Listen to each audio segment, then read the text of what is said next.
Really fantastic. We're recording in progress. I like it. Scott is he's one of our best appraisers. That's the reason he is on our board. So if you do loans with us, you have a really high percentage chance that Scott will get it, or Chad will get it, or Tanner will get it. We've got a few guys that will get that appraisal. So I'm gonna let him take it away and run with it, kind of talk about all kinds of fun stuff. He's gonna go through his presentation. We got a few questions, and then we will open it up at the end for a little question and answer session. So guys, thanks for being here today. I'm gonna be taking notes. I've heard this before, but I always learn something new. Everybody that's online, thank you for being with us. Well, thanks everybody for coming out. And I don't really have a lot prepared, I don't have a lot to say when it comes to me as an appraiser. I've been doing it for 20 years or so. I went to University of Tennessee, came out here in 2001. I was a trainee, and I called every appraiser in Nashville, trying to finish up my training, and one person said yes. So it's hard to get in the appraisal profession, but I knew this is something I really wanted to do. So I called everybody in town. One person said yes. And so I've been appraising ever since. And appraising on my own since 2003. And it's definitely been a good market. I mean, the last few years have been crazy. I mean, it's so different. Completely different from when everything was falling in 2008, 9, 10, when it was everything was kind of crashing and going down pretty hard. This market's been, I mean, it's something I've never seen before, where the list price is like the starting price of the auction, and everything seemed to go up from there. And that was, the last few years has been pretty challenging, in that regard for appraisers, because for us, we're using data that's historical. So we're using sales that have sold in the last few months. Hopefully the most recent sales are the best. So for us, using sales that are most recent sometimes don't reflect, maybe the contract price that's on the contract. And so that's been something that's been really challenging for us, as appraisers, and it's been really difficult to manage. But the only thing we can do is do the best we can. None of the appraisers that I know are trying to cut deals or have them come in short or anything like that. No appraisers will really want that. I mean, I've had that in the past. Yeah, maybe. Yeah. Well, I just know a lot of times you'll see, and every appraiser is a little bit different. I mean, there's some appraisers that are very, very conservative, and they're going to be a lot tighter on the numbers. There's a lot of appraisers out there too that are a little bit more liberal, that will look at other things, and will look at other markets and be open to realtors giving them feedback on how they came to that number.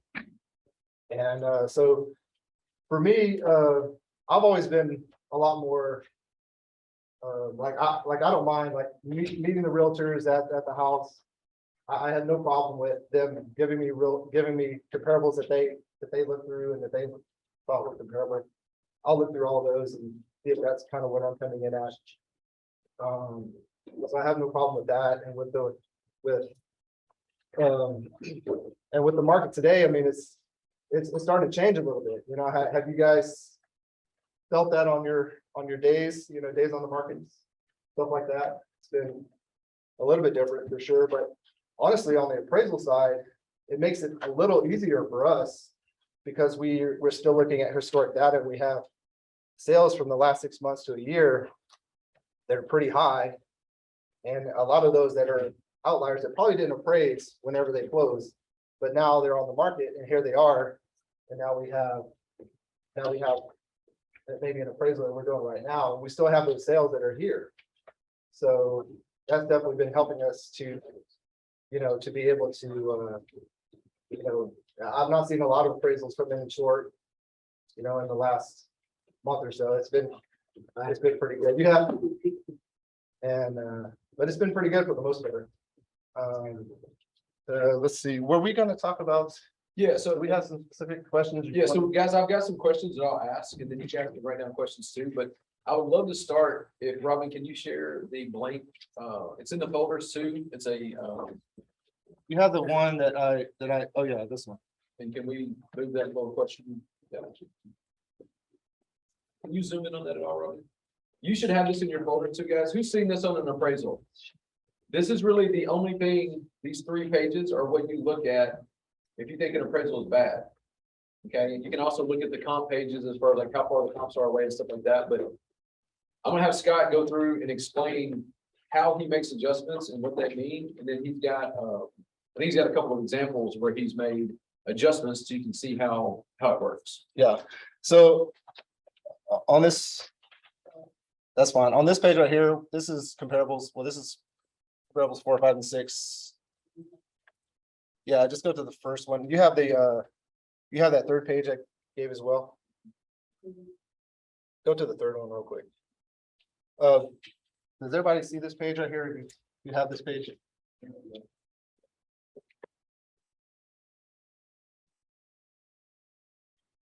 This is called a Contendo Form C form. It's a marketing conditions form that we use. So all the appraisers, we use this form to try to figure out, where the market's going. So we pull comparables. Here we have 22 in the last, from 7 to 12 months ago. Here we have 21 sales. Here we have 12. And then it shows the, right here's the main thing that we look at right here, the sales prices. This, you see the 433, 443 to 481. So when we look at that, we know that the sales prices have been going up in the last year. So we use that to determine, if the market's increasing, if the market's, you can do this on the, you can do this yourselves too, on the MLS by pulling comparables of your subject. So if you have a subject that's, 2,000 square feet, if you want to pull all the sales kind of in your school zone, if you want to do that, elementary school zone is a good way to do it. Subdivision, if you have enough data. The thing is, you got to have a lot of data to be able to look through it. Go a little bit below, a little bit higher on the square footage, and then pull all the sales for the last year. And then on the MLS, if you go 7 to 12 months, and you can get the average and look at the stats, and then get the average and see what that price is. Then go to 4 to 6 months. Then you can do that same thing on the MLS and pull that data. And then the same thing for the current 3 months, you can do that.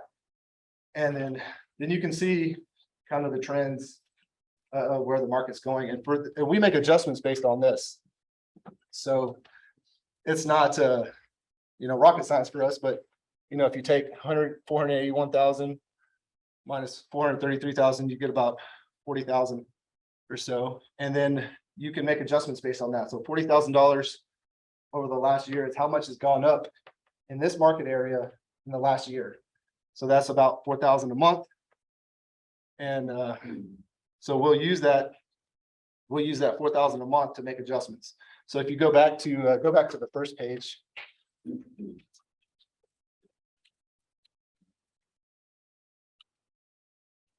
The very first one. So if you go back to this page here and kind of pull it down a little bit. It's back a little more. No, This is fine. So these at this time, these were pretty recent sales, but this one was a lot older. And we don't use the sale date, we use the contract date. So the contract date is kind of when it sets, so it doesn't really change from there. So we'll use that to make a market adjustment to get the comps more in line kind of with what we think the market is. Now I wanted to use this one specifically because this was a house that had sold for $495,000. It was a new construction house. It was in a subdivision that there wasn't a lot of activity yet. There just hadn't been a lot of sales yet at this time. And so I had to use an older sale here, which I didn't want to use, but it was exactly like my house.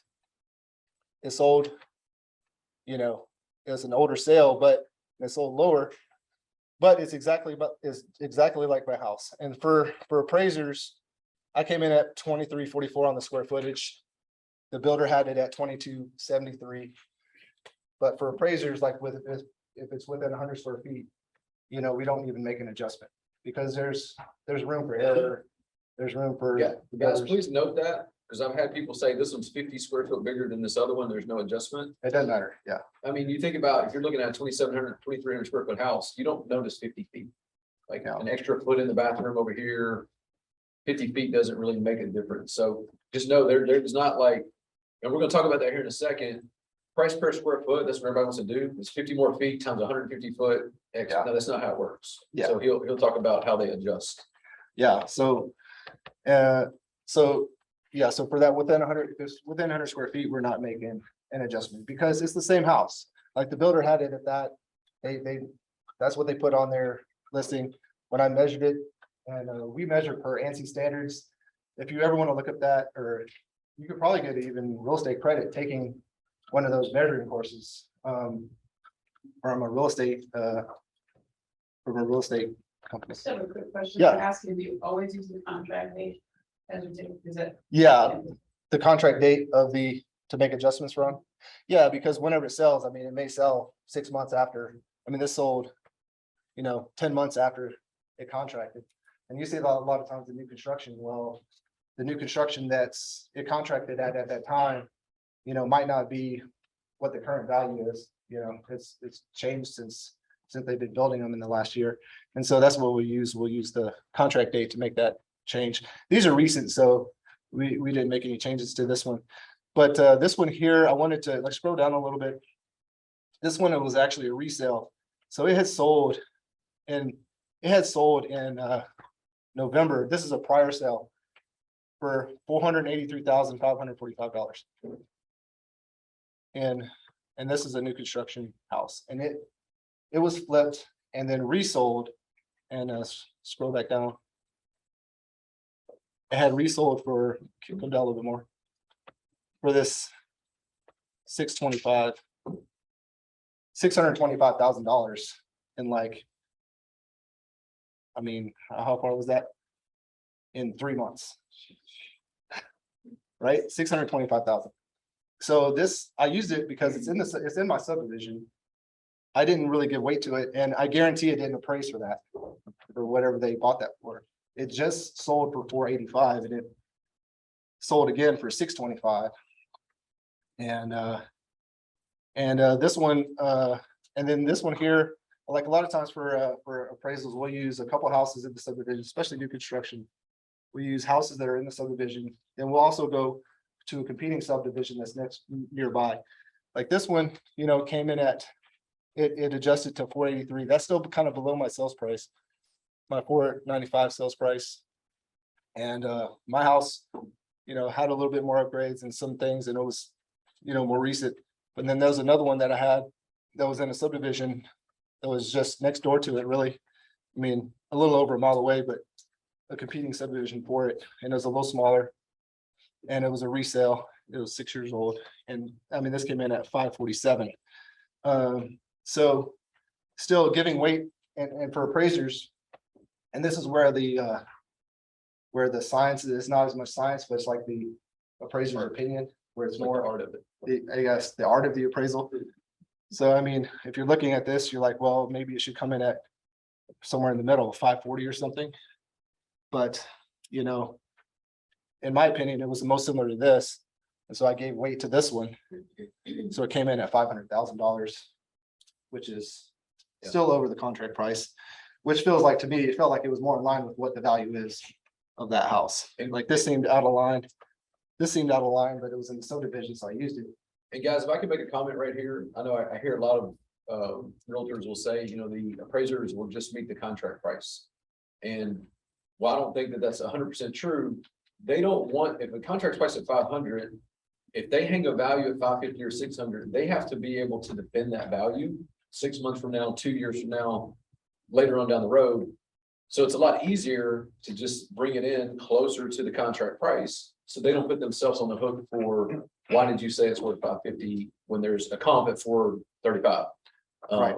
or whatever. So one of my questions, the biggest, this is question number 2, which I don't think you guys have a list of questions, but if you want to write this down, is price per foot the best way to comp houses? Because that's what I always hear. Well, the price per foot in that subdivision is they're selling for $195. The house is this, and they do it. That is not how appraisers come up with the value. So what they do, they look at the comp. If you can kind of go line by line and say, you know, hey, starting at the top, you got concessions, you got Yeah, date of sale, which you already talked about, the location. Is there a difference? yeah. I mean, it could be like, I mean, obviously if the location is different. So for us, we're trying to use houses all in the same location. So we try not to have different locations. But every now and then that would be the If case. there's a lake view that would, Yeah, if there's, if lakefront. it's on, if it's lakefront versus not, then, but I'll try not to use, I wouldn't use, if I have a lakefront house, I would only use lakefront comps. Cause if you don't, I could still do it without it. I just have to make adjustments for it. So I'll have to figure out, well, what's the site value of a house? The way we do a location adjustment, we can either do it on the site line or we can do it on the location line. So what's the difference between the site that's on the lake versus the site that's not on the lake? So maybe the site on the lake is $450,000 and this lot over here is $150,000. So my value, my difference is $300,000, right?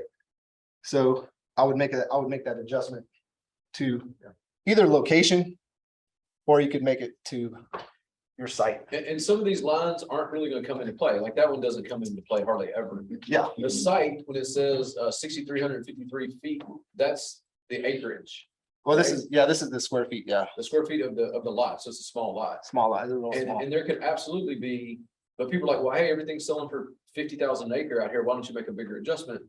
That's not how it works either. You have to make I mean, if you can kind of Yeah. explain the Yeah. site, and then some of the ones that do make a difference, like the quality, the condition. Because Yeah. that's what you're looking for when you're looking at an appraisal. If you get a bad one, you have to be able to go through and say, like on the condition. Like I've seen it before where, you know, how you guys make a house that's a dog look pretty on MLS. Right? But that's your job. I'm not saying it's bad. But you know, when an appraiser sees that, that's a comp, right? And if you say, but I've had it in the past where he didn't, you know, it looks like a good comp, he uses it.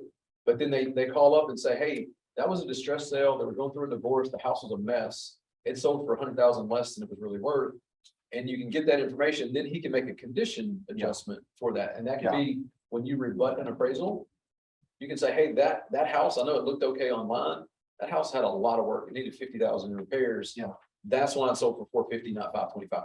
And then the appraiser can go back and you have to verify the information. Yeah. He can make adjustments on a line by line basis. And your appraisal that came in short, sometimes that can get it to where it needs to be, where you aren't fighting over trying to fix a deal. Yeah, it really can. I mean, because we're we're doing the best we can with the sales that we have. Sometimes we'll miss something, you know, we'll miss like if there was a sale that happened not on the MLS that didn't even go and it went just on tax records and we didn't even know. And we might totally miss it and be like, oh man, that is a good comp. But we'd have to verify it, you know, because if you just have it from the tax records, it's hard to kind of verify. So I have to call somebody or talk to somebody to say, hey, what's in this house and that kind And of it thing. can't be non-arm's length. It can't be a father selling to a son, like all that stuff kicks it out from being an actual comp. Right, yeah, so if it's non-arm's length and we use it and didn't know it, then that could be something you could say, well, this really shouldn't be in there, you know, and then most appraisers hopefully would be like, yeah, you're right, let me switch that out and put a better comp in, but if you do come to appraisers with comparables and stuff like that, if they're not comparable, if they're not actually comparables, then it's just gonna make it look worse and prove my point. Yeah. You're gonna. This is really great and I'm trying to hold my tongue and be as respectful as possible. But maybe I'm like the exception to the rule, but I've been doing this for 17 years and 99.99999% of the time, appraisers don't want it. They're not going to change their opinion. Yeah. And you're barking up the wrong tree. And even if you have, you know, it's like an industry wall. And So you know, I love that you're bringing that up. and I'm Because- sitting here and just like, because I just went through this, Oh. I begged the guy to wait one day Oh. because I knew something was closing. Yeah. And he wouldn't, Who was wow. the bank? Chase. There you go. There's your Well, I problem. have no, I understand, He's a- but he's that's a- the problem. I'm the listing. You have He's a no- listing you have agent, no he has no- option with that. Yeah. But that's where Scott, we go through the portal and we say, hey, man, we'll put in this stuff. I would say you've changed values on 30, 40, 50 appraisals for us. Well, from the Based from the on- listing, excuse me, I didn't mean to interrupt, but from the listing agent point of view, if you call up the lender and you're like, Yeah. this is crazy, one more day, and then then suddenly the lender's advocating for the seller and not the buyer, and so you get this little strange little Yeah. thing going, and then the buyer's agent is screaming at me, Yeah. saying, what are you doing, kind of going over my head. kind of thing. I've had that So- before where an agent has told me, they have told me, they said, there is some of these, especially like in new construction parts and stuff like that, where maybe nothing is sold yet. They say, this is going to sell in a week. Would you just wait? wait. And I'm like, yes, I want all the the best time. comps. So I'll call the lender and I'll tell them, I'll say, I'm gonna have to push, because their due dates are usually a week out, so they're a week to 2 weeks, so they want it back quick. Yeah. But if it's All the not time, closing he'll for a while, email us and say, hey, there's a closing on Friday. Mhm. Can we wait I till would wait. Tuesday to get the appraisal back? Yeah. This comp will help us. Right. We reply back. We can't supposed to talk to them directly on stuff like that. So we go through the portal. Right. Absolutely. Yeah. And we just have to make sure that that's not gonna kill the closing date. Yeah. But the problem is right there, guys, the magic word was Chase Bank.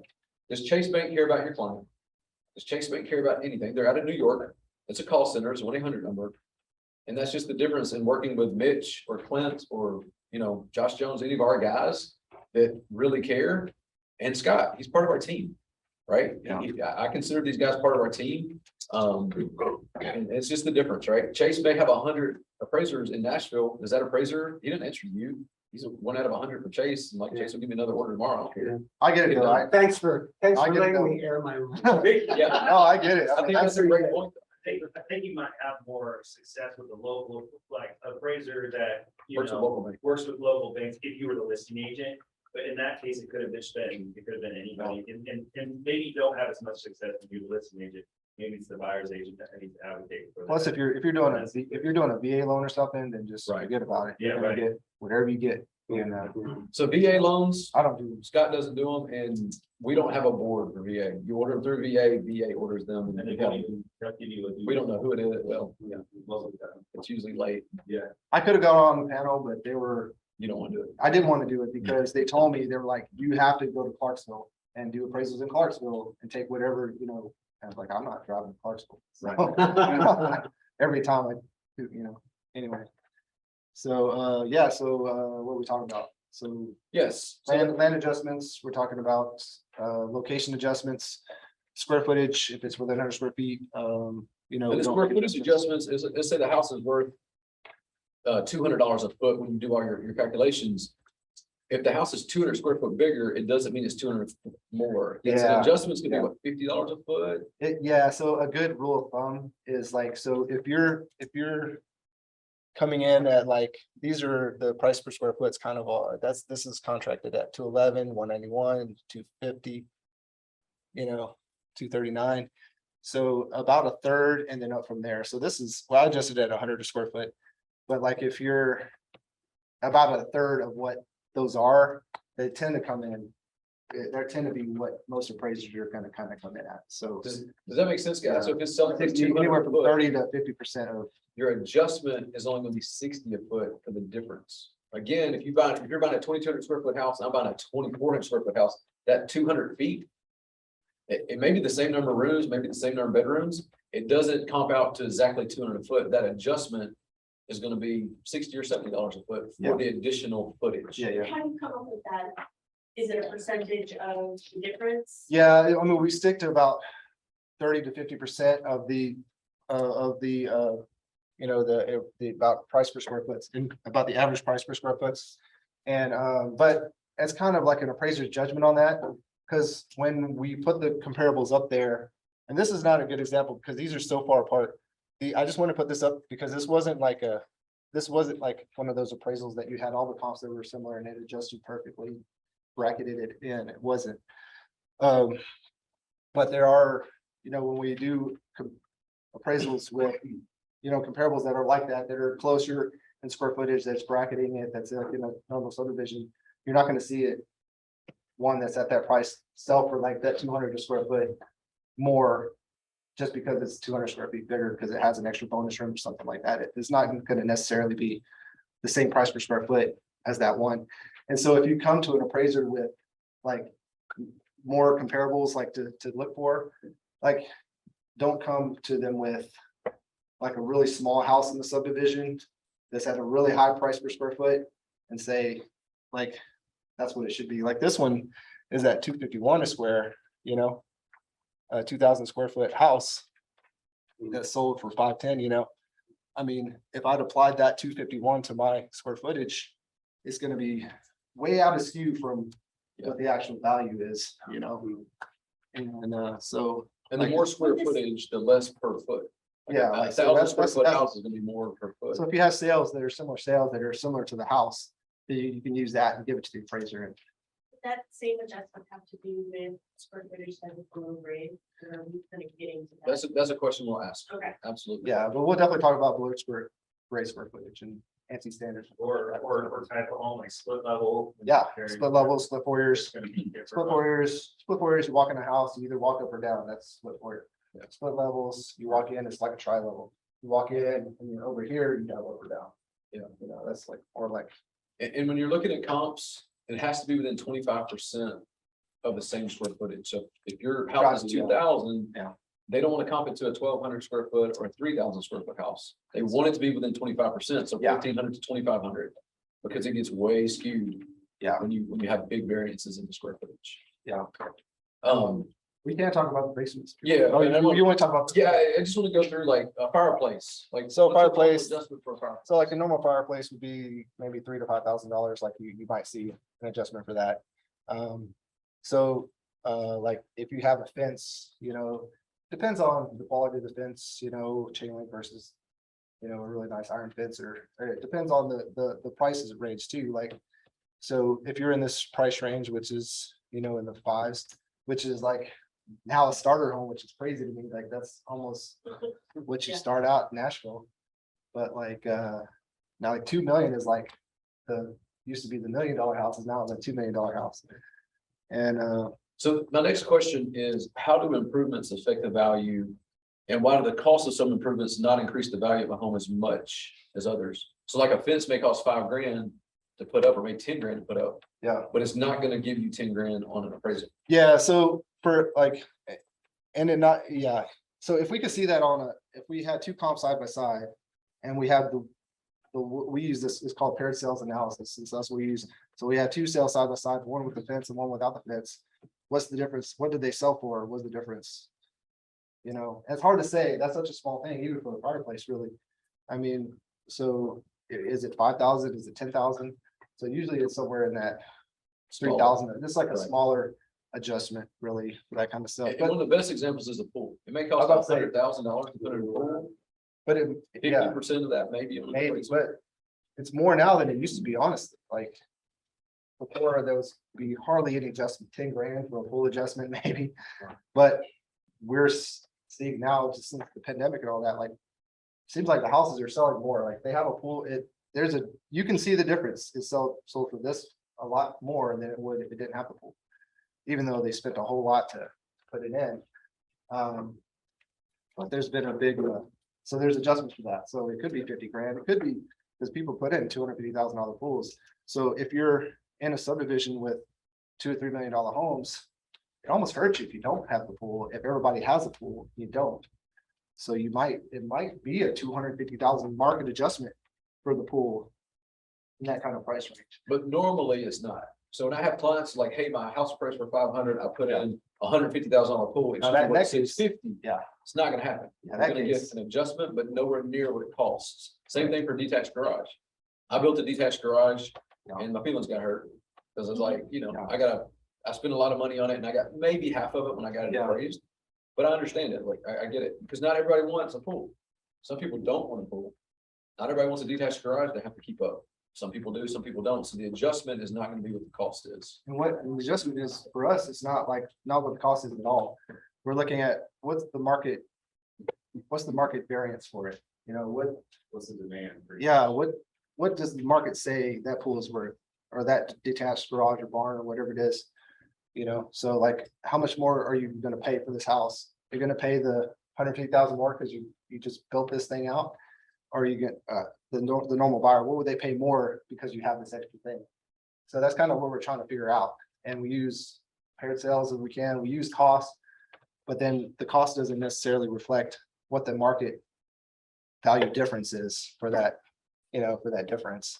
So it's really hard to come up with that, but when we're looking at all the sales in the area, that's what we're trying to do. So we're not just putting up random numbers, we're actually pulling that from something in the market that said that's what that adjustment should be. So when you're coming up with those adjustments, are you coming up with it based upon only the 5 comps that you came up with, or are you looking Yeah. at like all the data, I'm looking at all the data, as much data as I can to try to figure out what those value differences are. Gotcha. You know, so we'll look at a whole bunch of data just to come up with, you know, adjustments for bathroom differences and that kind of thing.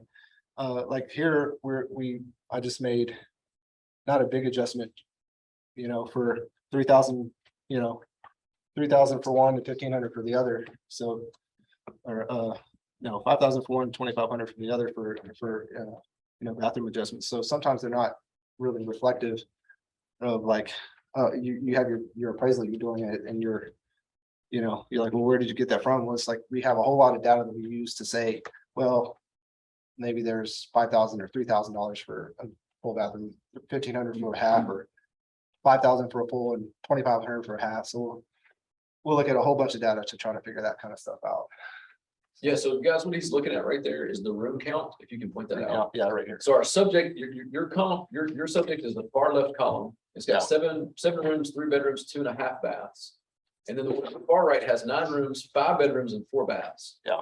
And it's a lot bigger house. Right, it's a lot bigger And house. It's sold for a lot more. If you can. It's sold for a ton more. It's sold for it's in- 625 versus our subject at 495. Right, it's in the subdivision.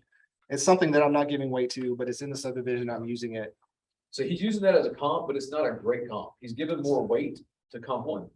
Right. Yeah, yes, more weight to comp 1, and it gives me more support for my appraisal, because our client is the lender.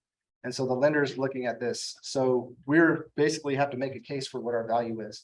So the more support that we have, you know, the better. So And just so you guys know, like, what a house is worth is what somebody's willing to pay for it, right? That's what everybody says. What somebody's willing to pay cash for it. Like, you can pay whatever you want to for the house. An appraisal is what a bank's willing to lend on, right? That's why he has so many guidelines, and he can only go 6 months back for comps generally. They want it within 3 miles. They want it as close as possible. You know, you can't say, well, that one's in, I've had this happen. That comp is 3 miles away. It's a great comp. Well, he would have to bypass 6 comps to get to that perfect comp that's 3 miles away, and he can't do that. He has to get the closest, most comparable, right? Yeah. You can't cross I-40, generally speaking. yeah, You can't cross zip codes, generally speaking, you know, Antioch versus Brentwood, Nolensville Road. If you think there's a difference in value 2 miles away, different zip code, generally, you can't do that. Now, there are certain cases you can, but all that goes into it. yeah, the same thing for like you know, location wise and stuff like that. So I did an appraisal recently in Westmead, and I used Westmead comps, and there were nice houses. It was probably, you know, $2.3 million house, but they felt like it should be closer to $3 million. But they were sending me sales from Belmead. It was within a mile away. I mean, they're close. But Belmead is different than Westmead, even though it's the same lot size, same area within a mile. It's right there, but it was just different. So Belmead is going to be different than Westmead. So it's You know, just, what's funny is that person sitting in Forest Hills thinks that, you know, their home is different value than Belmead, just the opposite, like they. yeah, Well, I've had people want to comp East Nashville houses to Old Hickory houses, right? What's literally, I can see it, it's across the river. Yeah, it's right there. but it's a 30-minute drive by the time you get there, so it's a different market. Yeah, So you can't cross major boundaries. yeah. To get better comps. Unless there's like a huge reason for it, like, you know, unless there's like, so you're in the Bluefields in Donaldson, right? Everybody know where the Bluefields are? Yeah.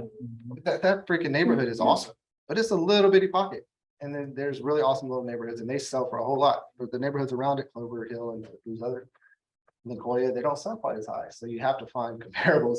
So you could, in that situation, you could maybe go grab something, but you have to make a whole huge explanation to the lender.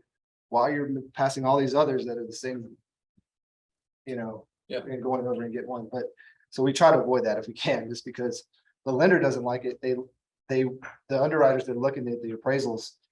They want it to be very clean and, you know, as supportive as possible, because they're trying to, you know, lend the money on it, and they're the ones. You know, They're the ones taking the risk on it. they're taking all the risk on it, so, May I ask a quick? yeah, definitely. Specifically to this, if there's no adjustment on the square footage of, from the subject to comp one. Yeah. 2344, 2273. Yeah. It's got 7 rooms, 3 bedrooms, 2.5 Yeah. baths, and then that sales price was Yeah. that you adjusted it up to 483, 945, and your appraisal came in at 5. Yeah. What were you using to adjust it up past that one? Why didn't that appraisal come in at 483. 485? Or 45, yeah. And it could have came in at that, like based on these numbers here, but since, in my opinion, since I had support right here, this lower house that came in at 510, Okay, I felt like it was good, that coming in at 500 would be appropriate. gotcha. I could have totally did that as an appraiser, came in at that lower number. Change real quick to the second page, because I have more comparables on it. See, my mind works along your mind, you know? Yeah.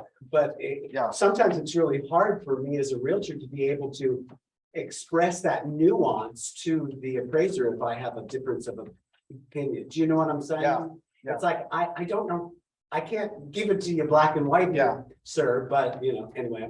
But I think that's good though, like, because like we're, like, the appraiser totally I could have came in at that lower price and said, Yeah. well, I gave all the way to this. Yeah. But then it's like, well, now the deal's dead, now the buyer doesn't have a house. I mean, there's a whole lot of things that could be there, and like, who's for me to say that Mhm. lower price is the price? You know what I mean? And to me, it seemed like Yeah. that was right. Sure. Because I have this other one here. I have this sale right here that sold, that was also, it was in the subdivision. And I had to give it a pretty big market adjustment because of how far it was. And Gotcha. and so this was 10 square feet off. I mean, this is the same kind of house, Right. except it has an extra half bath. You know, it adjusted at this 516 mark. You know, that's like that gave me a better feel. I could have came in at 510, you know, that would have been probably fine as well. 515 even, because this one right here was pretty good. Then I have 2 active listings here. Mhm. Now, every appraiser will also put in at least 1 or maybe 2 active listings. Especially in rising and declining markets, like FHA requires it to have 2 active listings for increasing or declining, especially declining markets. Hmm. Like we had to put that in all the time in 2009, 10. Those are never your top 3 usually, right? They have Yeah. no weight on them. Yeah, they have no weight. They're just No there weight on the because value, it's just there to. they want to show the market that there's other There's other. properties like it. This house is just like it. I really could have came in at 509, because like, this is an active listing. You know, it's the same house as this. You know, this, so my market analysis came in pretty close to what this is contracted at here. Hmm. You know, this 509 here, it's pretty close, not all the way there. And Mitch makes a good point. Active listings have no bearing on an appraisal. Neither do contracts, because it could be listed at 509 and it could be contracted for 450. We don't know until it actually closes what the contract is. So until it closes, it's not a comp. Yeah. But if you see a great active listing, I would call that agent and say, hey, when is it closing? Is it gonna close on time? Do we need to wait until that closes to get what we need? So it totally could have came in at 510 instead of 500 just because of this, but I have 2 comps in the subdivision that are like it. This is the same. It's a real similar house. This is a similar house. It's a lot bigger, and it adjusted down to that far. So those other 2 comps on the front seemed out of skew to me. It seemed too far up. You know, And then, so that I came in at 500. I really could have came in at probably 510 if I wanted to, or 509, and then still been in full support. So Juanita Charles here has a question, looking at driveway on that first example. There are no adjustments for difference. on the driveway, yeah, Concrete versus aggregate. yeah, concrete versus aggregate. So if it's concrete, aggregate, or asphalt, it's probably going to be no adjustments for it. The only time we're going to have really adjustments are if it's gravel versus one of those three. I mean, aggregate's usually the most expensive, but concrete is pretty high. But I've seen some pretty expensive asphalt driveways too. And especially if you got out in the country, and you have this, they could spend a ton on a driveway. So that's And the reason, guys, it's a driveway. It's expected, right? Like, oh, you got a cool driveway. I'm not gonna pay extra because I have a driveway. So does the other house. It's like, hey, I just put in a brand new AC unit. But the other house has AC too. I don't know if it's 5 years old or 2 years old or 10 years old. Yeah. I expect it to have AC. A brand new AC unit, you don't see an adjustment for new AC. Yeah. Right? It just doesn't, it's expected. Unless there's a big difference, they're not gonna make an adjustment. Now, if they had a outdoor tennis court driveway or something, I don't know, maybe they can make a small adjustment. maybe. Yeah, but then like the same thing for new roofs and windows, all the mechanicals and stuff like that.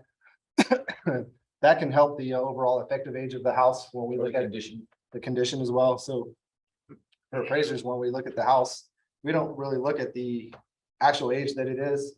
We're looking at the effective age. So what does the house look like? When we go to it, when I do one of your houses in East Nashville, like, what does it look like? It's completely renovated. It's 80 years old, but it looks brand new. So the effective age might be only 2 or 3 years old, really. The only thing there is maybe the foundation. So it's like, so I can compare it. I could compare it to other renovated old houses, which I prefer to do. Or I could even go get a house that's a few years old, that's maybe like it, and then use it possibly as a comp if I needed to, if I wanted to.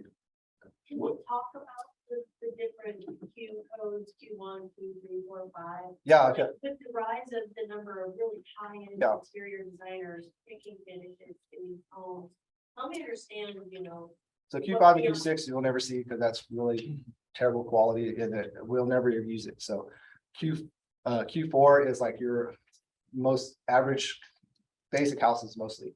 Like most houses in either Antioch or contractor finishes, vinyl siding, basic, but even a lot of those you're seeing granite counters as almost a norm, but they could still be a Q4 quality house. Q3 is a higher quality. Obviously, it's maybe houses that you would see that's in East Nashville or that are either completely renovated or are pretty updated or pretty nice. Q2, so More custom. yeah, custom. So Q4 we call average. Q3 we call good. Q2 we call very good, and Q1 we call excellent. Which I've only done a few Q1s. I almost don't call any, even $2 or $3 million houses. I'll still call Q2 most. But I've done a few Q1s, and those are like the highest possible quality, the highest in everything, imported everything, like copper gutters, slate roof, everything, the top of the line, everything. So, And that you're gonna pay a lot more to construct that over the value. Yeah. That you're. and the condition, so condition for C4, C4 is a livable. So C5, there's 6 conditions as well. So conditions 5 and 6 are not livable and they can't live on anyway. So there's not going to be any houses that if it's a C5 condition, we have to make the house subject to completion of repairs to make it to at least C4 livable condition. So C4 it could be an as-is sale or something like that, but it's still livable, and it needs work, but it's still livable. Q3 is like your most average condition. It's good condition, but not like, it could be renovated. It's most of the conditions are going to be C3. C2 is almost brand new, so like a few years old. You could also use C2 as completely renovated, but not brand new. And then C1 is brand new, it's never been lived in. It's brand new, so, like, in this situation, switch it to the first, page there. So in this situation, so this house right here. I had to call it C2 because it had sold already, so it's not brand new. But to me, the condition is the same as this of all the other brand new houses in the neighborhood, so I couldn't make any adjustment for it really. So I made no adjustment there because it's almost new and there's no market variance there. And this is a little older. I can't call it a C2. I really can't call this a C2 because it's not almost brand new and it's a few years old, but it's still nice and updated and a good house. And I only made a real minimal adjustment there just because I felt like there was a little bit of a difference, but not much. Yeah. So So getting to the next question on my list is why do basement homes get a different value for below grade footage than above grade? Who's had a basement home? It's 1,000 square foot upstairs. It's 1,000 square foot downstairs. And people think they have a 2,000 square foot gross living area house and they want to comp it to the 2,000 square foot house across the street. And they get crushed. And it hurts really bad on refinances. Usually realtors understand and they're gonna price it accordingly. But on refinance, people are like, I got a 2,000 square foot house. That 2,200 square foot house just sold for 500. And then, oh, you don't have a 2,200 square foot house or whatever. So can you explain? Yeah. How you do that? And there's a whole line for it. Like, yeah, this right here. it's not even in the gross living area, guys. Yeah. Basement has its own line right underneath. And it's an adjustment. It's not square footage. I try to explain to every person that I'm doing the appraisal for that has a basement. And that I tell them, I said, listen, I'm not counting your basement. I'm counting it. For us as appraisers, we have to separate it. Because we have to separate the space. So there's a thing called ANSI standards. There's a class for that too. If you guys wanted to take one of those ANSI standard classes, that might be good just to learn about how appraisers are measuring stuff. And there's this new thing, I haven't looked at it. It's called QB Casa or something. I've been getting notes, but I think you can walk through with your phone through the house and it gives you a floor plan and GLA and everything. I don't even know. I know. I was like, I'm gonna get this. I don't know for myself. Just Can I take me. go watch what you do? I'm very. Yeah, that would be cool. But so we use this ANSI standards for measuring. So we have above grade, below grade. So if the grade hits it at any point, we gotta call that below grade.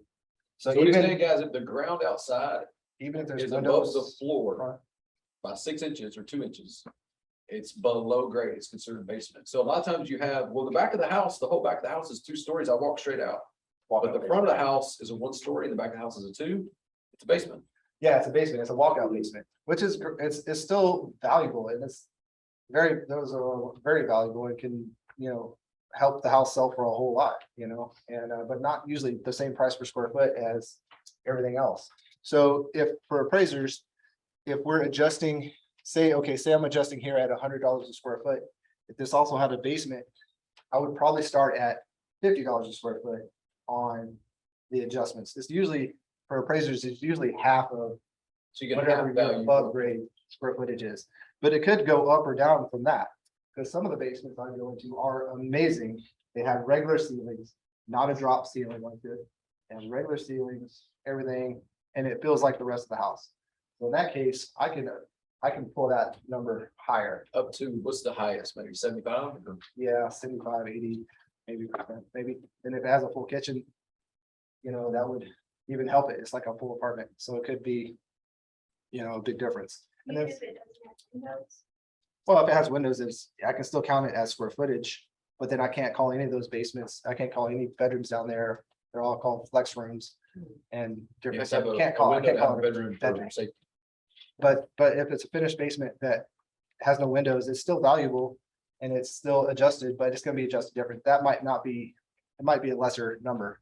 If it's not a walkout basement versus a non-walkout. Because, So like you see that a lot of times in split foyer houses. So you'll see a split foyer, you know, you walk up, walk down. And you have this. Yeah, and you can usually tell that you have a basement. If your kitchen is on the second level, then you know the lower part's gonna be a basement. And it's gonna feel like a basement too. It's gonna more flow. You'll probably have a den, maybe another bedroom and a bathroom and a utility room or something like that. And the garage down there maybe.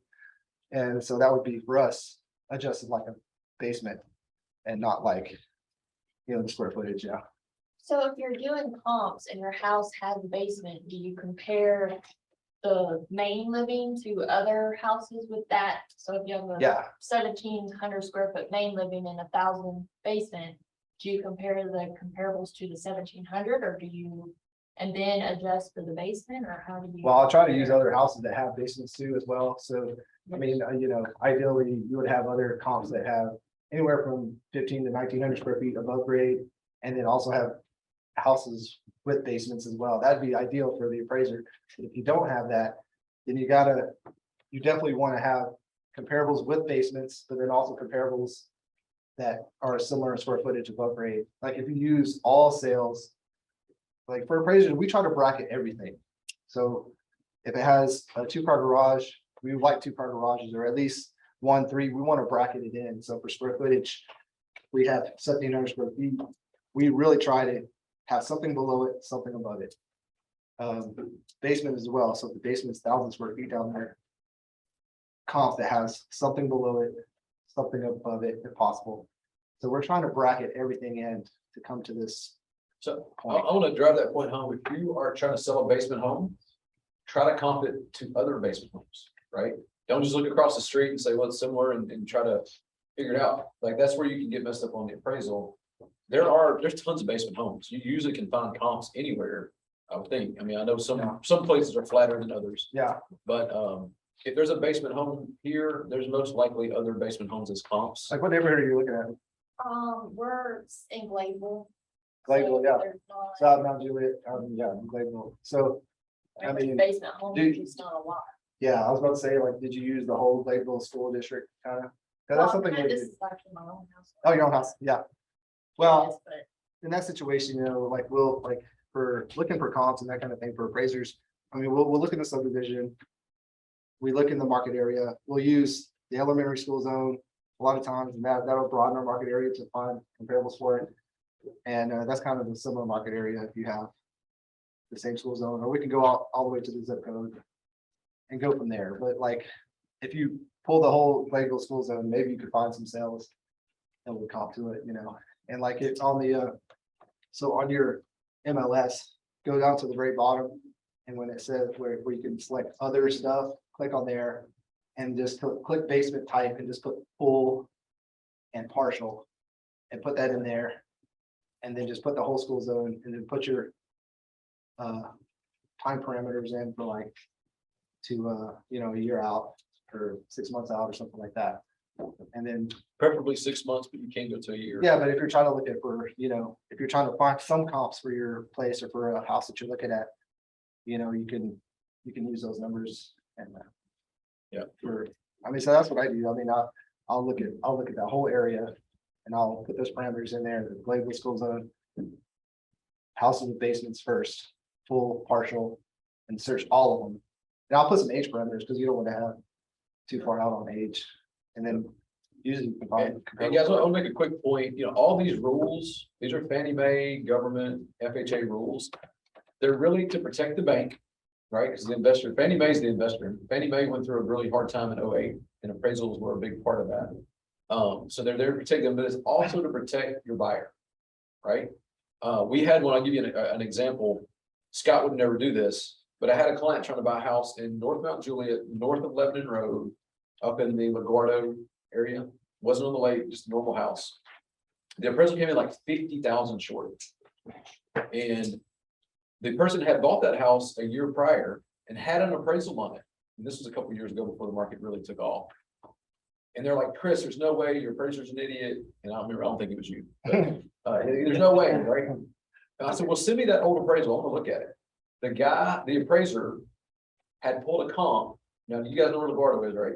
He pulled a comp south of Providence for an 1,800 square foot rancher. Now, is the LaGuardia market the same as South of Providence? It's a totally different. Yeah. And his main comp that he comped it to, he over appraised his house and really put the buyer in a bad position. That was the prior client, right?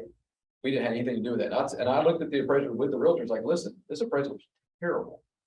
This client way overpaid for this house because they put a contract on it. And then the appraiser didn't protect them and overpriced for it. The house is not gonna appraise. And luckily, our realtor backed out and said, you're right, this would be a terrible investment at this price. And they found something different. But that's why they have to do all this stuff, is Fannie Mae has to protect their investment and they have to protect the client. And I tell that to the client, like, listen, it's there to protect you. You know, if you're willing to pay over, you can pay as much as you want to for the house.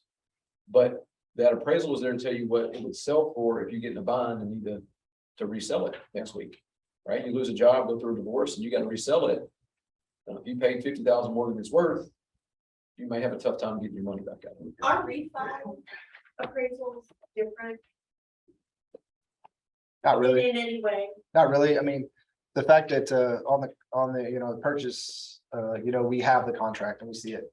So we do see the contract and we have it, and we gotta analyze the contracts. But other than that, not really. I mean, it should be the same everything, you know, and Well, but which is discussion on that, whether appraisers should see it or not, but we do. and that's, I think that's the benefit of our appraisal panel, that, you know, a lot of times you all might text us like, hey, you know, I'm coming up with this.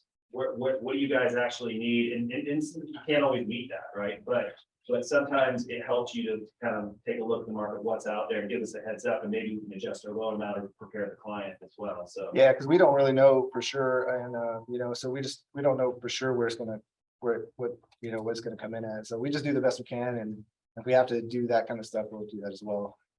Chris, there's a few questions on here. Sure. But we can wait to the end, it's a little more general, so like Shauna, Nathan, and Regina. Turner. General questions is holding. If it's specific to exactly what he's talking about, we can ask it. For the most part, they're general. I think we can ask it at the end, so just. Okay. FYI.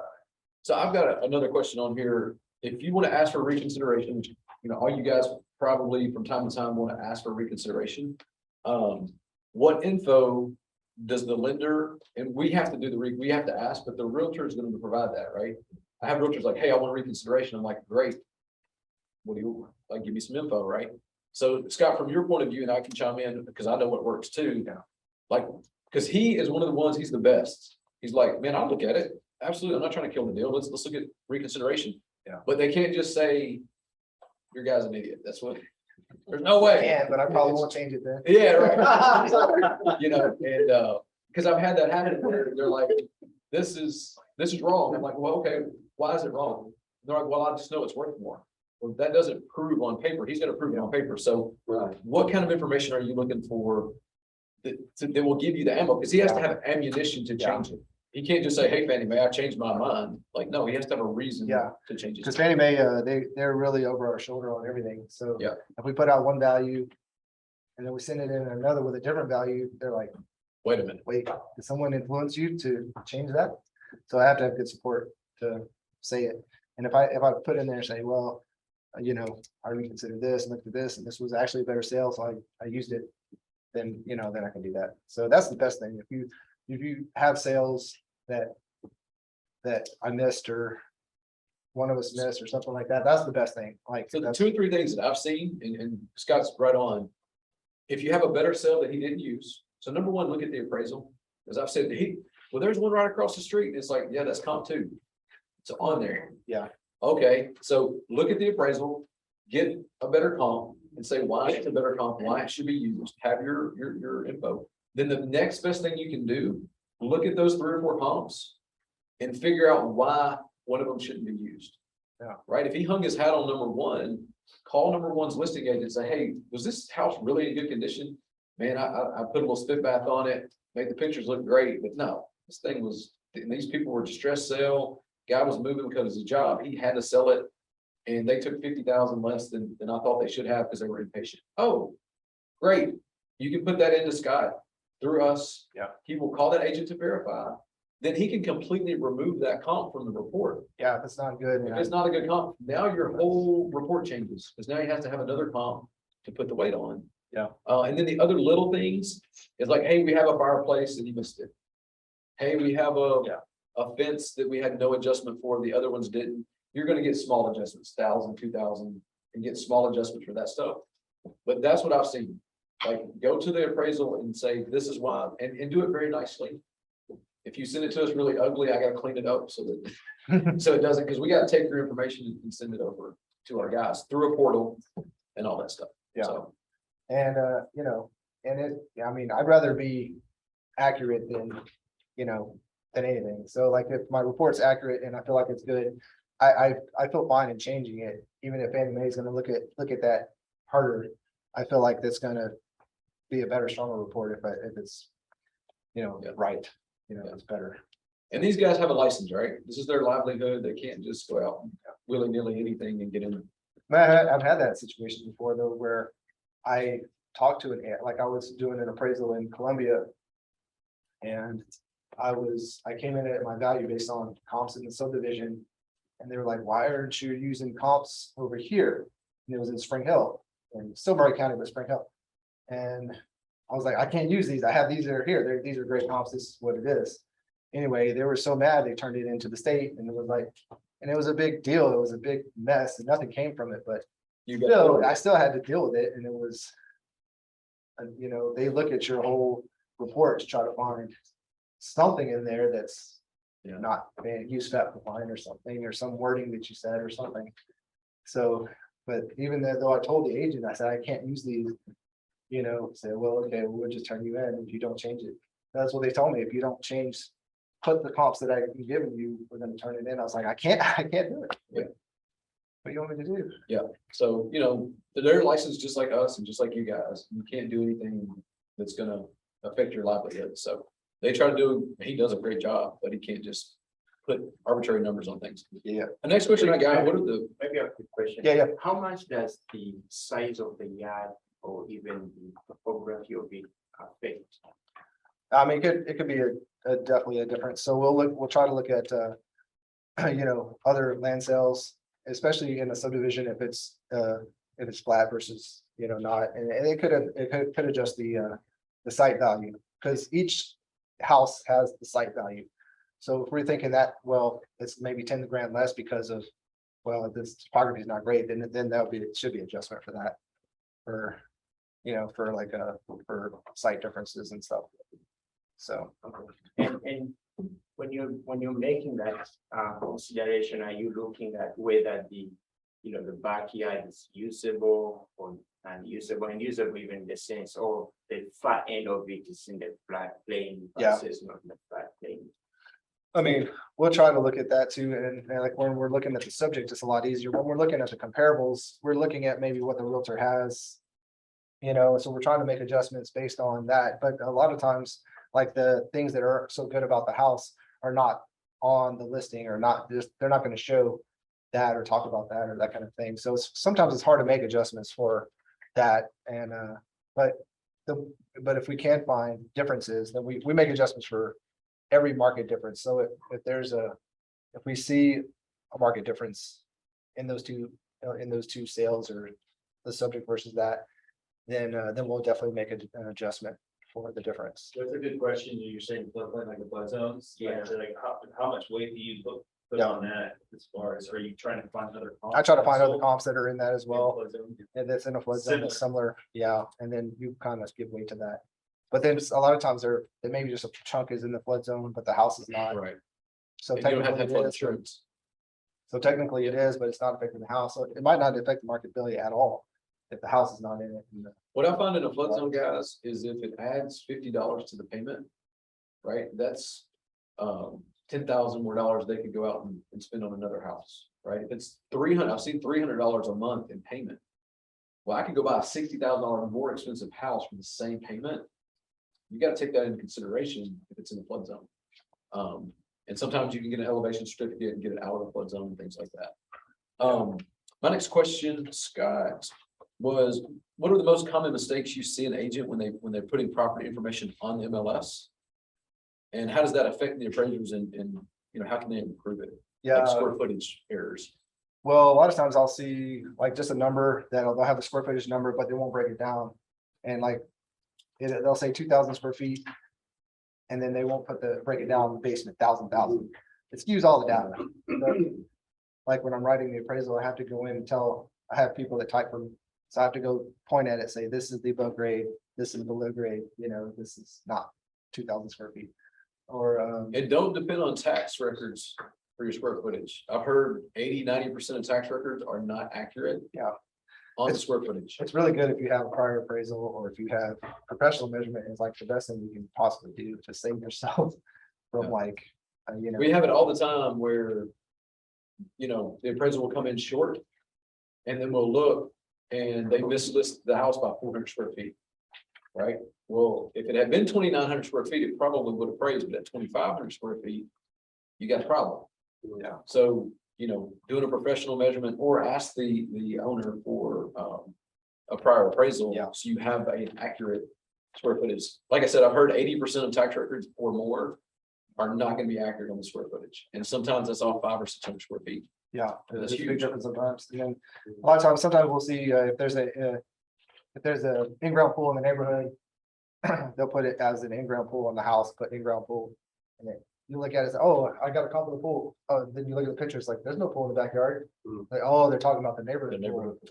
You're not supposed to be on there, on the listing saying it has an in-ground pool. It's one of the features of the Yeah. house. So square footage is the most important thing for sure, like getting that right. And then because for us, we're going by all that information. So it's. One of the things too, if you have one that's off, let's say you listed it at 2,900 square feet and it's sold. And it came in at 2,600 on the appraisal, go back in and change the MLS because that'll help every appraiser have accurate information. That would- Because if that you would don't be change so the MLS, it's just gonna show as a lower comp per foot. Yeah. And I know that's easier said than done, but accurate data. Did they let you do that? Can you go back in after it's closed and change something on it? Or they? We have to do it Real before it tax let you do that? Before it closes. Before, after, You can request. oh, Yeah. Yeah. That's just trying to get accurate data out there. Right. So, so that's a big thing. And then separating the square footage out for basements. And then also, I see this a lot in East Nashville. Which you can do it, but so they'll have, it's 2,000 square feet. And then they'll have the daddy on the third level, but it's not actually a third level. And it's actually not part of the square footage. So for us, for like daddies and stuff, we separate that square footage out. Those are very valuable. So they add a lot to the values and stuff like that, but we don't put them in the total square footage of the original main house. We separate it, compare it to other houses with daddies and stuff like that. So for you guys, I know you do. So for those of you guys that do those, if you could not put that in the third floor, unless it is actually on the third floor, but like, so I'll see that a lot, just having that separate from the square footage, So I got one more question, then we'll open it up, Mitch and Robin to the question. So as the market's obviously changing, and I had this conversation with Scott, some of the folks that bought in the spring, the house was listed at 500 and they paid 600 for it. They may struggle to sell it for 600 now, right? Because they overpaid, that house wasn't worth what they paid for it. Yeah. But do you see, as it's coming more into balance, are you seeing more contracts having appraisal issues? And do you see that changing in the next 6 months as comps age out? Like that comp that closed in April, they Won't went be in there anymore. contract in December when the market was nuts. Yeah. You can't use that comp as time keeps going. Yeah, so that definitely ebbs and flows the whole time. It's like with the comps, and moving, but that's not, other than these last 2 years, that's usually the case every spring for me. Every spring is that way. Cause I'll have March, all the houses are starting to boom, boom, boom, boom, going higher. And I have winter comps that sold in December or between Thanksgiving and Christmas, and it's, you know what I mean? And Yeah. they're just not quite the same. So that's always a struggle for most appraisers that I know in that springtime, but now it's the same in this market here, like January, February was ridiculous high, right? It was March too, was high prices still, and everything started changing. So it'll be the same thing. It'll flow out and be fine. Yeah, it'll pull out. Too, just like the floodplain, that interest rate change they can afford $700 more in their payment, how much is that affecting their buying decisions today, right? Yeah. So it's the same kind of variable there as with the floodplain. Yeah, so there definitely is, you know, for us, you know, we're using the historical data. Like, so like if we're using sales that are, you know, from a few months ago. Honestly, they may not be reflective of what the actual value is, you know, so they're praising it way high at what those are contract. Okay, so I just did a condo in a high rise. Just 2 days ago and in the West End, and so these are all beautiful, and there was one at the same square footage, one at 1 million, one at 1.1, one at 1,050,000. Mine's contracted at, you know, 950, you know what I mean? So is the value really 1,050,000 in that range? Hard to say. I mean, according to the comps from last spring, they are, but the market's kind of changing, and maybe it's not, maybe that's not the actual, maybe that's not accurate. So are you adjusting down I'm for a not, changing? I did market? not adjust down, but I used another scale that was from somewhere, and it came in still high, it came in over, but it didn't come in at the very highest one, which is. But as those 1.1. comps age out, he can't use that million. Right. Yeah, so then now you have that. Now you have the 950 as your comp. Oh, right. So if they recontract a new one at 1,050,000, it'd be hard to find the comp then, you know, maybe it wouldn't comp then. We haven't talked too much about adjusting for time. Is there an adjustment for time? that- Yeah, these are the time adjustments. These are right here are like the time adjustments here. So we get that from. Go to that page, Page 3. 3.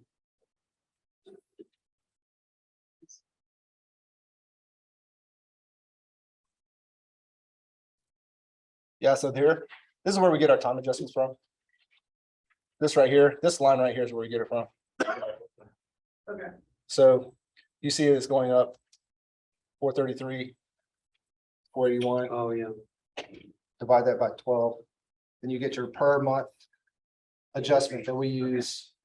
So if the sale happened, you know, 10 months prior to your effective date of your appraisal, then we'll adjust it 4,000 times 10, so 40,000. You know what I mean? Yeah. Or you could do it a percentage based too. I mean, I guess you could do it that way and divide it by 12 and get the percent, which is pretty much the same thing. We have some questions on here. So. What if you have something unique without comparables, such as a large garage building or a small apartment building inside or a barn? Barndominium, yeah, those are really challenging. I mean, for us, you have to try to find the most comparable properties you can possibly find. I mean, a lot of times you'll have unique properties like that, and I've appraised unique houses. Honestly, I'll try to find other ones that are unique, that are maybe similar in square footage, similar in land, similar in different amenities. They might not be exactly the same, but they maybe have other new unique features to it. So that's the only thing I can think of to do is use other houses that are kind of different as well, that a certain kind of person would want, and use that to compare. So, I mean, I've had that before with, you know, very unique, custom kind of contemporary houses. Then it's hard to compare that to like a colonial style house, right? So you try to find these other kind of custom type houses, like you're seeing that more pop up in for sales and stuff like that. Really contemporary houses, a lot of places really, and flat roof, very interesting designs. And so it's hard to comp those to, you know, just your traditional ranch, your traditional 2-story colonial style house. So Special features like views or like Yeah. it's not a lake view, but Yeah. it's. How would you- how Yeah, would city you views. value that? well, we use comparables for that as well. So we use comparables for everything, and we use like paired sales to try to find that number. So we would try to find sales that are similar to it, that don't have the view, versus other sales that maybe also have a good view. It doesn't have to be the exact house. It could be the same, it's kind of in the same market area, one with a view, one without. What's that value difference? And then you can apply that percentage difference to your price point, you know, so. I mean, that's the only thing we can do is use that. So if you can search for more comps in the area that have views and see what the difference is, so.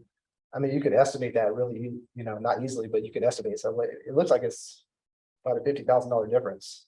And then just apply that to your listing, but appraisers, that's how we do it, they'll look at. You know, what do we think the market value of that view is? It's hard to say, really.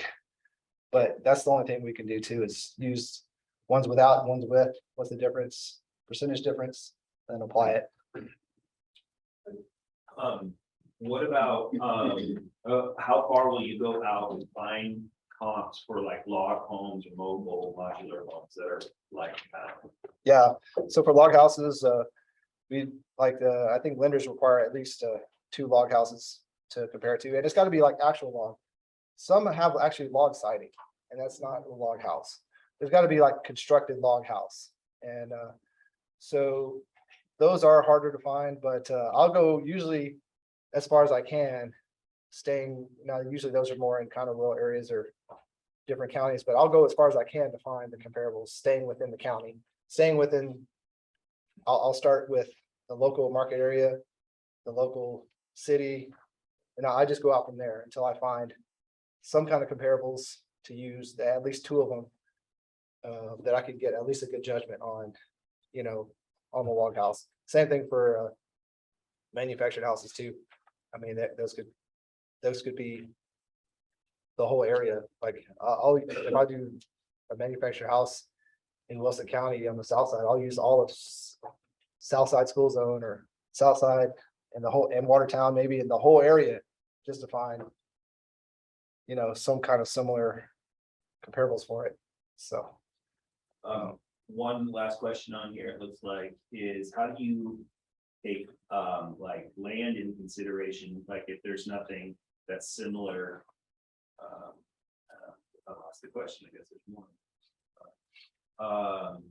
Basically similar, what the gist of it was, if there's nothing that's really similar in acreage, how are you taking, let's say, the subject property has a lot of acreage, how are you taking that land, and how are you valuing that? Yeah, so we use land sales to find what the land value is. So we'll use land sales for the area, and so we'll use that to have that, and then we can make adjustments based on what the land sales are in the area. And you should be able to find it, even if there's bigger acres, bigger tracts of land in the area they're selling, that you can get at least a good idea of maybe what the per acre price is. And obviously, if it's more acreage, it's going to be less per acre. And then we'll make adjustments based on that. So location of that matters quite a bit, right? Yeah. Because if you thought like a bigger tract in Green Hills, yeah, like, there's gonna be a lot of value in yeah, that land, right? As opposed to smaller property, just because of the I guess it depends on the use of that property can be split into 2. yeah. No, that's a whole different thing too. If you know, I was doing an appraisal on Myrtle, and it was a house that should be torn down, really. And but the house, the value was so much because it was RM zoning, RM 20. So you could have a bunch of stuff on that lot, and it was worth so much just because it was really a sad situation though, because it was worth so much because of the land, but the house wasn't worth much. So I don't think they could do a loan on it because the land value was $400,000 or $500,000 for just that lot. And the house was like, the house on a regular lot like that would be like 250. It was a tear down, you know, Yeah. 2 or 250, and it, you know. So like in the lending side of things, you know, whenever the value of the land is over 30% of the total value, it starts getting. It gets tricky. It gets a little tricky when it gets to, now in this situation, it was more than the whole house, you know, I mean, not even close, but yeah, but you'll see that, you know, I mean, The bank's lending on the highest and collateral. best use, the highest and best use. Yeah, So that's, and the collateral is the home, and and so that's what they're putting the mortgage on, if the values in the land, and sometimes it can be tricky, unless sometimes we've had appraisers actually make the note that it's customary. For Yeah. that area. if it's customary, I mean, obviously in 12 South, all those the land value is worth, you know, a ton. So it's a lot of, if it's a smaller house, then it's gonna be a lot more of that than it is your house. And so that's a tricky situation for appraisers, you know? Like, do we have this older person that's lived in this house for this long time? Do we say the highest and best use is not that and change it to something else and they can't get a loan and they can't stay there because the taxes are too high? So it puts it in a tricky situation where you don't really want to do that, you know what I mean? Because maybe this person's lived here for a long time and like, you don't want them to move, you don't want them to have to leave. So it's like a tricky situation when it comes to that, when the land value is worth so much and the house really should be torn down. And the highest and best use really is to tear it down and put two. But like, it's tough, that's tough. There's a lot of that in Nashville. It's like a lot of people trying to get loans on their house that might not be able to because of, you know, because the land value is so high Yeah, and the house is not worth that much. it's a very odd figure to be in. What, if the sellers, if the seller refinanced a couple months ago, is now planning to sell, is it appropriate to present that appraisal that was done for the refinance to the appraiser? Yeah, you could do that for sure. The lender can't do that, but the real estate agent can do it. If they want to. I mean, like we still have to do our normal appraisal and thing like that. But it's, you know, it shouldn't affect the appraiser either way, really. I mean, probably just help them a little bit with if they look at the floor plan and I could take that and make notes. We still got to do it ourselves anyway, but it might speed us up a little bit. But if it's a recent appraisal, I mean, it's probably gonna have recent comps. It's gonna be the same comps that the current appraiser would use, I would say. But it wouldn't be to a lot. You probably ask them or ask her and just say, hey, can I send that to you? They'll probably say, yeah, it's be fine. I guess, I don't know. Perfect. And then last question on here is how long does the FHA appraisal stay with the property? At 6 months? 6, 20 days. 120 days, 4 months. 4 months, okay. Yeah, 4 months. Yeah, so if we do an FHA appraisal on a purchase, then it's stuck there for 4 months. And so, you know, even if they don't close or whatever, and they switch it to a different lender, they still have to use that appraisal, I think. Is that right? Yeah. Even if it's somebody else, Right. you have to use it, whatever that value is. Mhm. And yeah, so that could be tricky with FHA loans too, because most times you get an FHA loan, you're not putting a whole lot down, so if it comes in under, you're not really probably gonna be able to do the deal, but then the same person is gonna have the same problem for the next 4 months. So, One last question. How do you know if, and this question comes up all the time. If a house is gonna pass the appraisal, right? They call say, hey, the house needs work. And I'll give you my response and I would love to hear. Yeah. You, but like if an agent calls me, he's like, Chris, this house needs work. I don't know if it's gonna pass the appraisal. If it's gonna pass muster. I tell them, if the home is livable, these are little. doesn't have to be perfect. It might need paint, it might need carpet, Well, but it has to have flooring. some kind of flooring. Can't have windows busted out, has to have a heat source, but I always say if the house is livable, most likely it'll pass the appraisal. Yeah. But if the house, if you walk in the house, like I couldn't live here as is, there has to be carpet in the bedroom. Something. There has to be something covering the floor. There has to be windows that, that are not letting air in.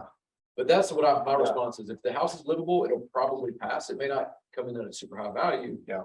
But you can buy the house. Yeah. What is your opinion on? Yeah, and the FHA and conventional is different on that too. So for FHA, like, the biggest thing I see, like for older houses, if it's older in the 70s or earlier, the defective chipping peeling paint is like, that's like required for FHA, like to have that peeling paint, either paint it over where it's not peeling and chipping, and now if it's cracking and all that kind of stuff, that's okay. But then if you paint your windows shut, especially in the bedrooms, that'd be an issue too. Like if I can't open the window to get out, there's a fire, that's an issue for FHA as well. And but I don't check them. I don't even check them for a conventional. Conventional, we're walking in, we're checking to see if the utilities are on and functioning. They don't have to be functioning well. They just got to be functioning.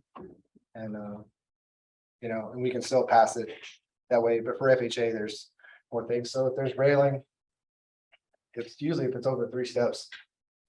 If there's not a railing there, the appraiser, it's an appraiser judgment really, but technically it's over 30 inches, then it's supposed to have a rail. So if we look at that and the appraiser might say, yeah, it's pretty close. And that's Not- an easy not hard. fix, like sometimes we'll see hand railing. But if it's way up too, and it's the whole porch, Right. then it's like, well, the whole porch is gonna have to get A hand a railing. railing on it. We saw that. Which could be a pain to do that if you're not planning on it. And then, Yeah. but we have to check appliances now. That's something we used to not have to do, but I don't really check. I just see if it's on. That's power. Yeah, I don't know if it works. Can't tell how cold the fridge is. This is we've got a super important question over here for you. It's probably the most important question Okay. for you all day. Can we hire you for a pre-appraisal prior to this? Yeah, I mean, yeah, sometimes I do that for sure, especially, if it's, I've seen that situation, we were talking about this before, especially if like the buyer or seller thinks it's one thing and the agent's like, it's really should be this. Then they say, let's just get an appraisal. And so, yeah, there's definitely something. Unique properties too, right? Unique properties too, yeah. And How much does that typically cost? it's like usually $450 is usually an appraisal fee. That's pretty normal average or so, plus or minus. What about just a measure, like professional measure? You do that? I do that, and there are other companies that do that as well. I can't remember the names of them, but there's professional measuring companies out there that do that, like. And we'll That'll have, probably cost you $150, $200. yeah, 150 bucks maybe for a professional measurement. But it's good to do, like, some appraiser or somebody to come go measure the house before you do it.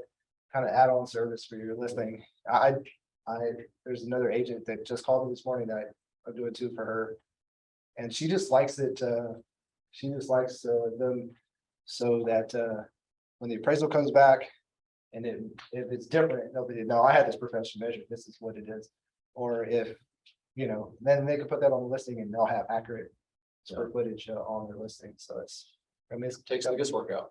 yeah, that's a good thing for sure. Because we measure it to laser point measure it, we measure it to the, if it's 29.2, that's what we're going all the way to what it is, brick to brick from the outside. I think that's a really important value add to, your business as a realtor to say, to your clients. Hey, I have all of my homes professionally measured to make sure that any discrepancies, when we get that appraisal, we can argue it. I feel like that's a huge. I think they Differentiating between, most agents will just take tax records, 80% of them are wrong. Right. I will pay to have it professionally measured and get you an accurate, hey, if it's 300 square foot bigger than you think, you're leaving a ton of money on the table if you don't have that thing professionally measured. But then if you have a prior appraisal or something like that, or a couple, then that's valid. It'll be pretty valid. That's gonna be pretty valid. Yeah. You should be able to use that. And have that, and then if you have to get a professional measurement, you can put it on your listing too and have it, they can see the floor plan. Awesome. So, Awesome, guys. Well, hey, it's 11:30, so big round of applause. Guys, got a couple of housekeeping things. First of all, who learned something today? I learned, we've done this several times. I always learn, always taking notes, market always changing. So, a couple things. Who knows what a PIW is? Property inspection waiver. Melinda's over here. I don't know what that is. So a property inspection waiver is when we run it through. If they've done a recent loan and had an appraisal done, Fannie Mae has record of it, right? And you appraise this house in 2020, full appraisal. They know the market has gone up 10%, 15%, 20, whatever it is. A lot of times when you have a buyer that has good credit, has money down, we run it through a system and then we even have to have an appraisal. Okay, we do that on every single loan. So when you send us a buyer, we try to get where they don't have to have an appraisal, right? Now, we love to, Scott's like, dang it. But it doesn't happen on a ton of them. FHA, it'll never happen. VA, never happen. USDA, never happen. But conventional, it does happen. So be looking for that. If they have 20% down in great credit, there's a good chance they can get a waiver. That saves you that time. It saves you the cost. When you find out that you let the agent. Yeah, absolutely. We will let you know. So one thing I do want to talk about is Nashville's market. Like, we know that the real estate market has changed. Nashville's market has changed. But we personally, I've talked to, who knows who Edsel Charles is? He's the research guy.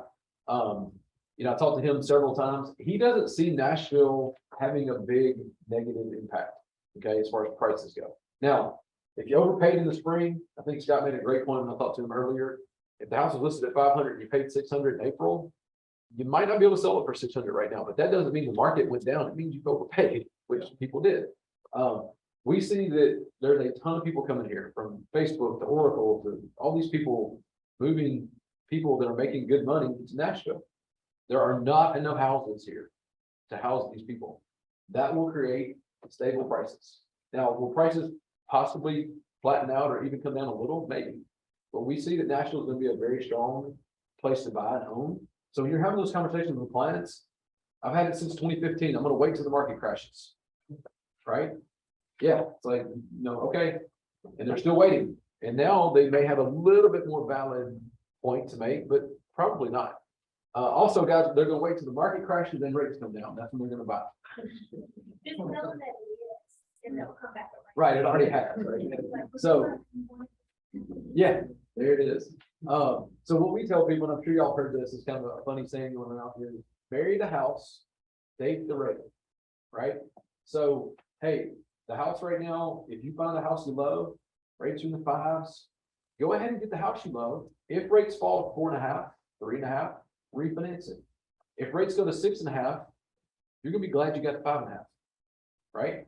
I do believe, and I don't have a crystal ball, I tell every client this, I can't promise it. I believe that the clients that are financing right now will have an opportunity to refinance in the next year or two. Okay, you look at the past history of every election year, 2012, 16, and 20, every year rates dip down fairly dramatically, and people had an opportunity to refinance. Okay, we're a year and a half away from that next election cycle. Who's looking forward to that cycle? Yeah, but all right. Okay, also, Chris, on that, just a point, our Q1 buy down, I call Yeah, it. I've got it. Buy down. Okay. Yep, cool. So how can you make more money out of this? I got a couple things. Number one is the 2-1 buy down. Okay, this is in your sheet, behind the little we need your help form. So guys, what this is, who's having sellers pay for closing costs now? Who's seeing that? I'm seeing it. I've had conversations this week. Hey, we're definitely willing to pay closing costs to get this house built. Price drops. Or see a price drop, right? So when you drop the price of a house to 10 grand, it's gonna save the buyer about $50 a month. Okay, so 10,000 on a $500,000 house, about 2%. So we got a little information sheet in here. This is at, and rates change every day, but this is at 500,000 at 5.75 rate. They can do what's called a buy down.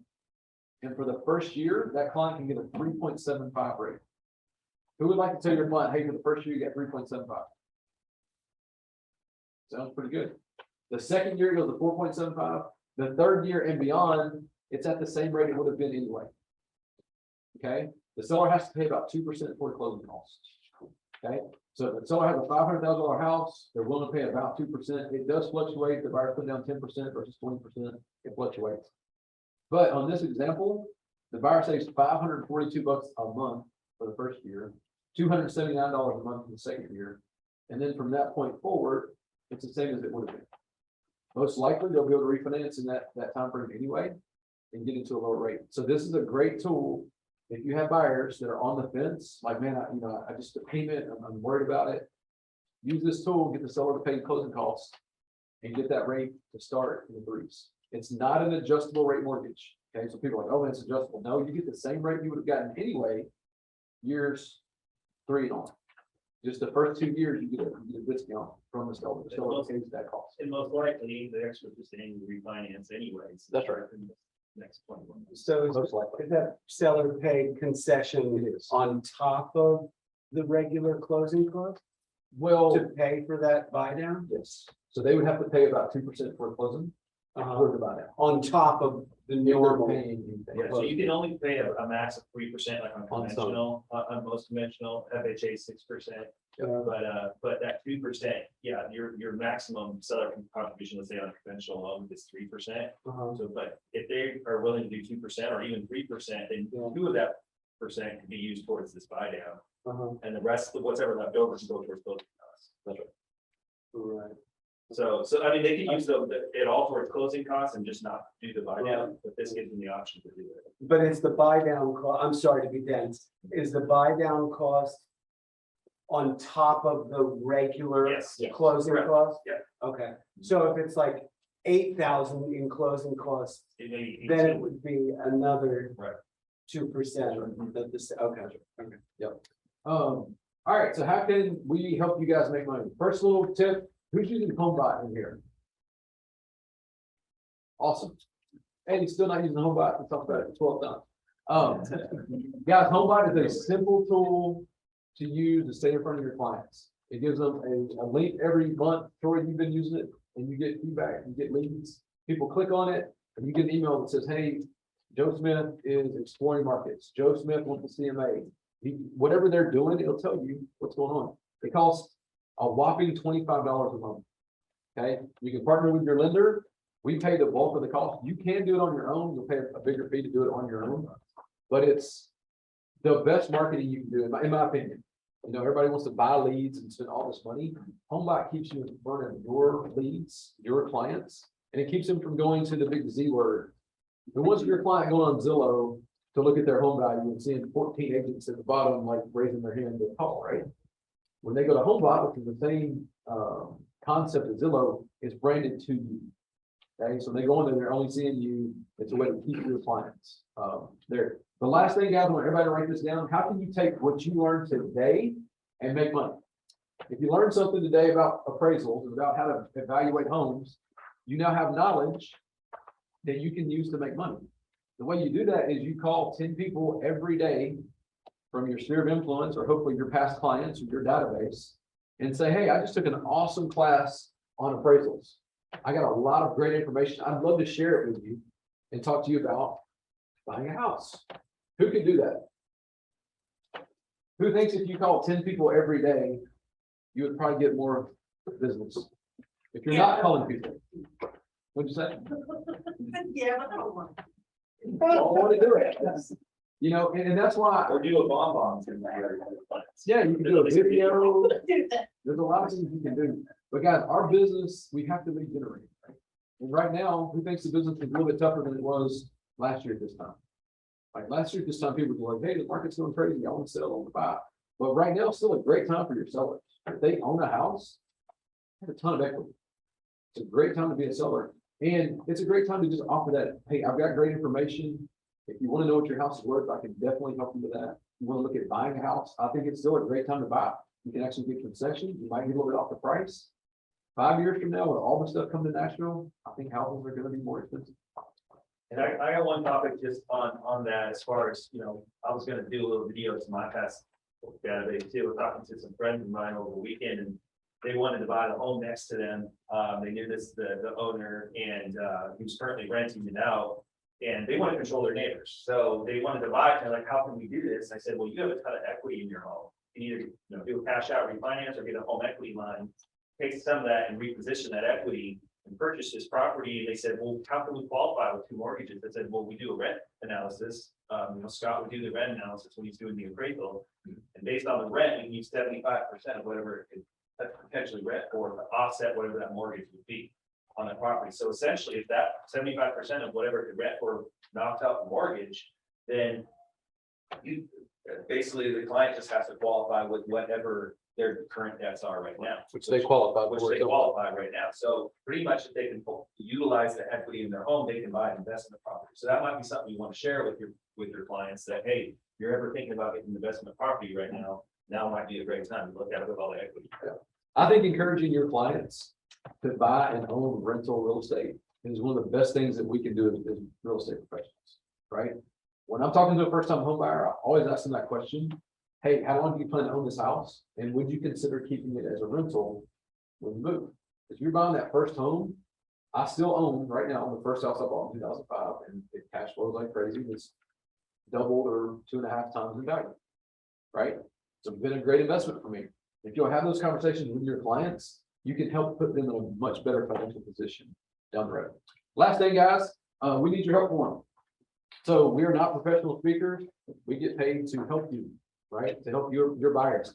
Scott came here out of the goodness of his heart today. He's not a professional speaker either. He gets paid when we send him off appraisals. So we're trying to get him some appraisals. So if you have a client that we haven't had a chance to talk to yet, we would love the opportunity to talk to them. So if you don't have somebody, you can put your name on it and you can get a drawing. What are we giving away? Amazon cards. 5,000 this time?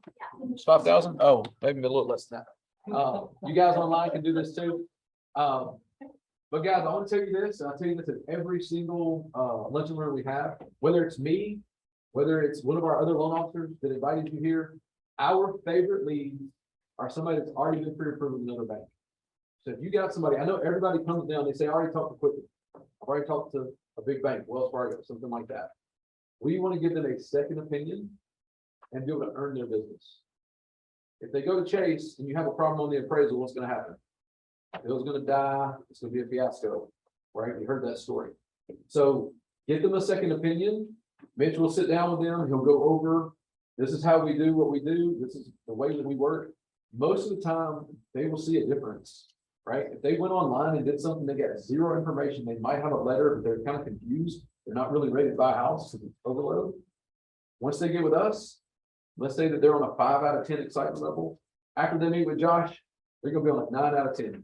Like, I'm ready to go, I know exactly what I'm doing, I'm ready to go buy a house, right? And that's how we want to hand them back to you. They can still choose not to use this, I tell them that, right? It's a second opinion, talk to my local lender that I trust. Who wants to have a big bank pre-approval letter when they submit an offer? Well, What they think. depends on what big bank, right? But would you rather, as a listing agent, have a local lender that said, oh, I can call this guy and see if this is legit? So it's gonna give them power when they make an offer to, right? And most buyers don't know that. They need that second opinion, get our letter, and then we're gonna earn their business. And we're gonna save you the headache of dialing 1-800 please help when that appraisal needs to wait a day and they won't do it. So guys, please turn that in, put your name on it, and we'll do the drawing.